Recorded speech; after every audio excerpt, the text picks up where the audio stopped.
Olá, queridos estudantes, sou o professor Sandro Massarani e vamos ver nesse vídeo uma importante etapa na construção da sua obra narrativa. Você já tem uma boa ideia do que escrever, você já tem uma noção do início da obra, do desenvolvimento e do final. Inclusive, você já criou os personagens primários e os secundários. Qual é o próximo passo? Iniciar a escrita? Ainda não. O próximo passo vamos ver nesse vídeo, que é como ordenar, organizar e planejar as cenas da sua obra, para que você tenha uma base sólida que te dê sustentação no difícil processo de escrita. Vamos lá!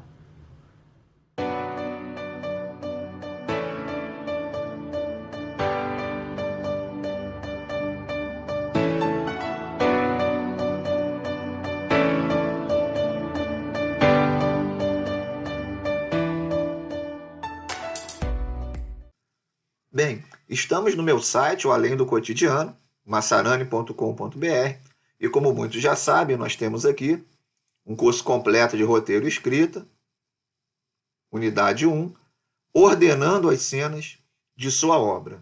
Lembrando que esse vídeo ele é apenas um suporte ao texto.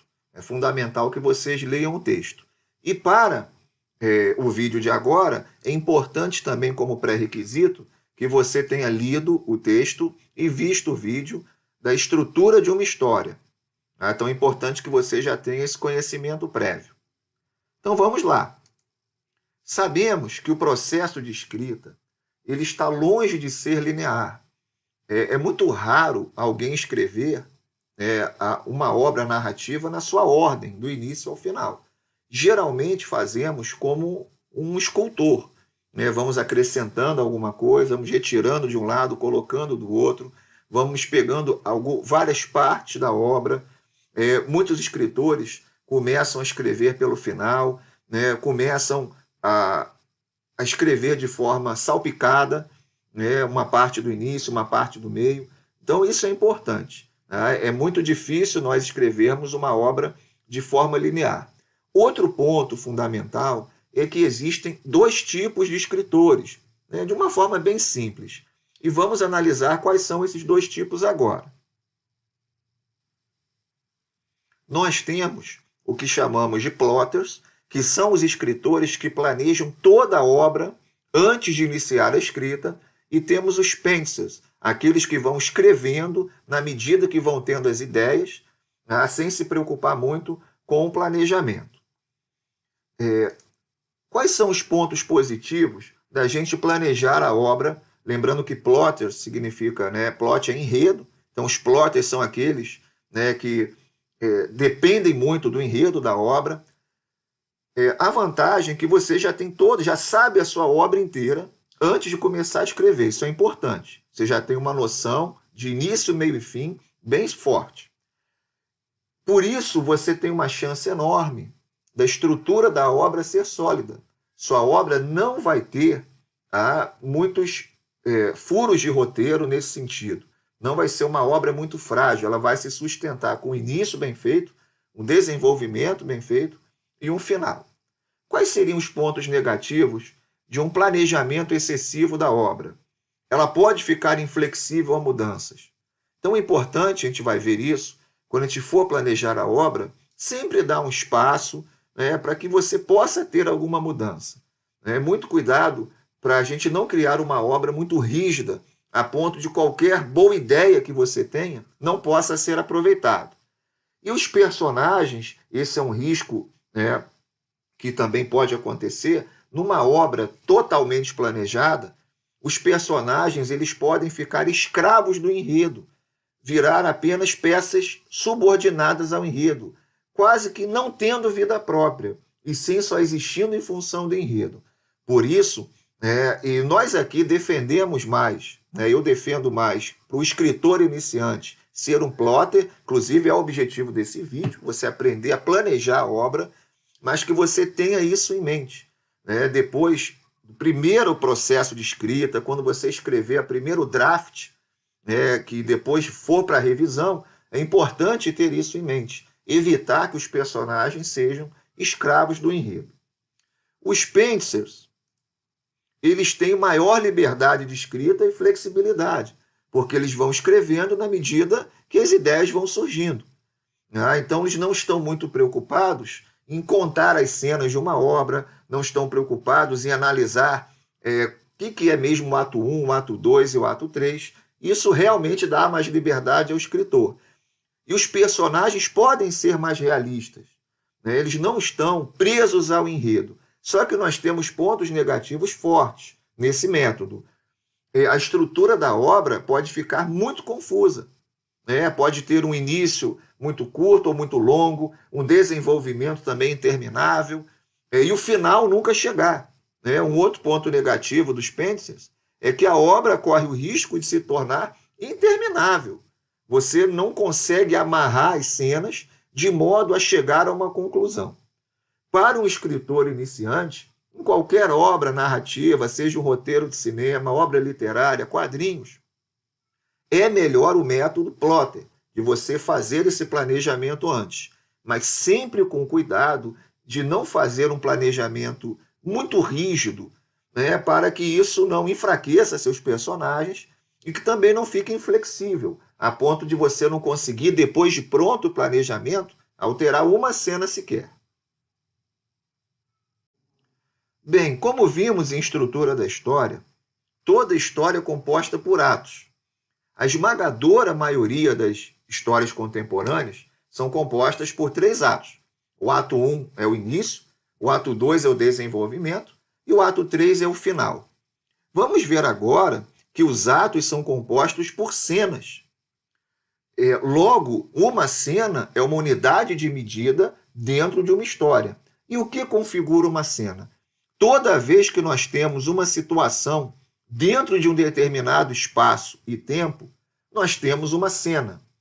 Por exemplo, se começamos uma obra no interior de uma casa, dentro da sala, e há ali uma conversa durante o dia, isso é uma cena.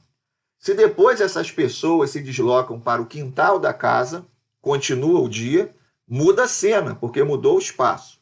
Se depois a obra se locomove para um escritório, por exemplo, o interior de um escritório, com outros personagens, é uma outra cena, porque mudou o espaço. Pode continuar dia ou tarde, não importa. Mudou o espaço, mudou a cena. Depois podemos retornar àquele quintal, mas agora à noite. Mudou é outra cena, porque muda o tempo. Então, toda vez que a gente muda o espaço ou o tempo, muda-se a cena. Vamos ver aqui um exemplo no roteiro mesmo do Cidade de Deus, na prática. Tá? Então, nós temos aqui a primeira cena exterior, casa de Almeidinha, dia. E aí você tem o desenvolvimento da cena. Isso está bem explicado no meu texto de como escrever um roteiro de cinema. Obviamente, a teoria das cenas se aplica em qualquer obra narrativa. A gente está usando aqui o cinema como exemplo, mas isso é aplicado na literatura, nos quadrinhos, teatro, enfim.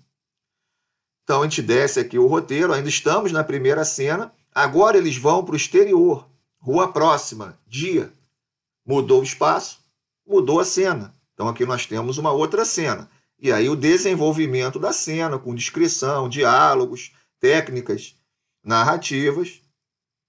Continua ainda, agora vamos para o exterior, campinho, dia.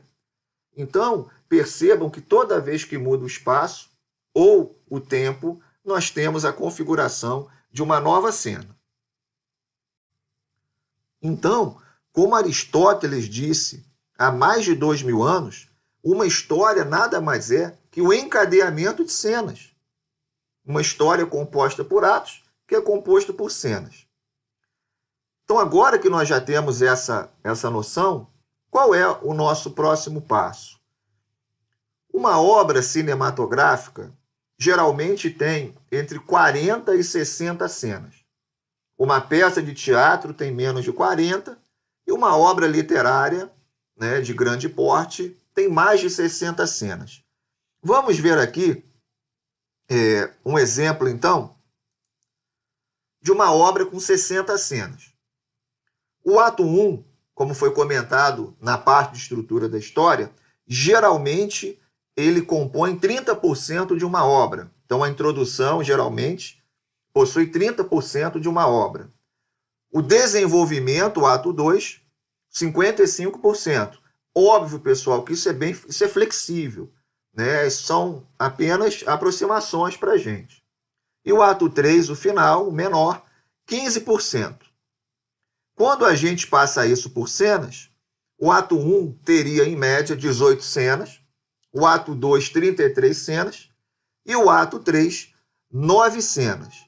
Então, a gente já tem em mente mais ou menos quantas cenas podem ter numa obra e qual seria a disposição para a introdução, para o desenvolvimento e para a conclusão.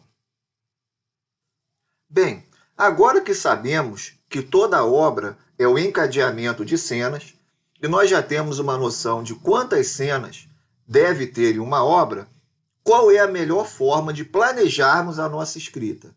O método que eu mais gosto é o de escrevermos cartões de cena, ou em inglês, index cards. Ou seja, vamos pegar pedaços de papel, ou cartões já recortados, usarmos um processador de texto ou aplicativos específicos de roteiro e vamos escrever um cartão para cada cena. Se no exemplo anterior trabalhamos com uma obra com 60 cenas, vamos agora, então, ter em mente que devemos escrever 60 cartões, cada cartão correspondendo a uma cena. E o que deve ter dentro de cada cartão? Primeiramente, vamos colocar a locação da cena. Se ela é no interior ou no exterior, de qual lugar e em qual momento do dia, manhã, tarde ou noite. Repare que nós estamos usando aqui uma linguagem cinematográfica, de roteiro de cinema, mas que é de muita utilidade para qualquer tipo de narrativa, quadrinhos, uma obra literária, teatro. Isso vai ajudar muito a gente. Então, estabelecemos a locação da cena. Depois, no corpo do cartão, nós temos a ação ou conflito básico da cena. A cena precisa ter uma ação. Ela precisa acontecer alguma coisa dentro da cena, que é o que a gente vai colocar no miolo do cartão. Aqui nesse exemplo, Alfred tenta convencer Bruce Wayne a desistir de ser o Batman. Esse é o conflito da cena. Isso é interessante porque acaba configurando cada cena como um mini-filme. Cada cena também vai ter o início, o meio e o fim, e um conflito principal. Quando a gente começa a pensar dessa forma, a gente começa a ter uma visão mais clara de como construir as nossas cenas. E no final do cartão, vamos colocar a intensidade da cena. Se vai ser uma cena de baixa, de média ou de alta intensidade. Isso é importante porque não vamos escrever uma obra só com cenas de alta intensidade. Na verdade, nós vamos ter poucas cenas de alta intensidade numa obra, por volta de 3 ou 4. Cenas de alta intensidade, alta carga dramática ou muita ação, geralmente acaba cansando a audiência, o espectador. Por isso que nós temos que ter algumas poucas. É muita carga emotiva. A maior parte de uma obra é composta por cenas de média intensidade. São cenas que movem o enredo, que movem a história. Em determinado momento, nós vamos colocar algumas cenas de baixa intensidade para essa audiência, para o nosso público descansar um pouco, respirar, dar uma relaxada. Também não vamos ter muitas cenas de baixa intensidade. Ninguém vai querer ler uma obra ou ver um filme onde praticamente não temos conflitos importantes. Então, cada cartão desse vai corresponder a uma cena. E na medida que você for preenchendo esses cartões, você já vai organizando os atos da sua obra. Se aquela cena está na introdução, no desenvolvimento ou na conclusão. E temos alguns aqui exemplos legais. Você pode colocar os cartões numa mesa, você pode colocar os cartões numa cortiça e prender, ou usar post-its, adesivos. Você pode, inclusive, escolher a cor dos seus cartões. Pode ser uma cor para cada ato, ou uma cor para cada personagem principal daquela cena. Isso fica a seu critério. Temos, como eu comentei, aplicativos específicos para poder ajudar a gente a planejar a nossa obra. fica realmente ao gosto de cada um. Né? Tem escritor que gosta de pegar e fazer o cartão com lápis ou caneta, ou tem outros que gostam somente do computador, outros vão fazer só pelo celular. Tá? Inclusive, esse processo de cartões, você pode levar os cartões contigo, seja o cartão físico ou o celular, e você vai poder, à medida que você vai tendo ideias, já escrevendo os cartões e vai ordenando os cartões. Com isso, após você ter 60 cartões de obra, no caso do nosso exemplo, com 60 cenas, você vai ter toda a sua obra pré-visualizada. Você vai ter ela encadeada certinho, início, meio e fim. Então, assim que o escritor preparar todos os cartões de cena, colocar cada cena em seu respectivo ato, ter a ideia de todos os personagens da sua história, objetivos e conflitos, é hora de iniciar o processo de escrita. É sempre importante lembrarmos que a ordem das cenas pode mudar a qualquer momento, isso é uma prática comum. Não devemos ficar presos a esquemas rígidos. O processo de escrita é um processo de tentativa e erro, e é lógico que milhares e milhares de obras excelentes foram escritas sem esse tipo de planejamento. E ninguém deve limitar, lógico, a sua criatividade dentro de esquemas rígidos. Porém, quanto maior for o controle do escritor, tanto iniciante quanto profissional, sobre a sua história, vai ser mais fácil da gente identificar os problemas dentro da estrutura da história. E foi isso que eu quis trazer aqui para vocês. Um método de planejamento de obra que dê segurança no seu processo de escrita. Espero que vocês tenham gostado, que analisem muitas obras narrativas, filmes, livros e que absorvam todo esse conhecimento. E, como sempre, bons estudos.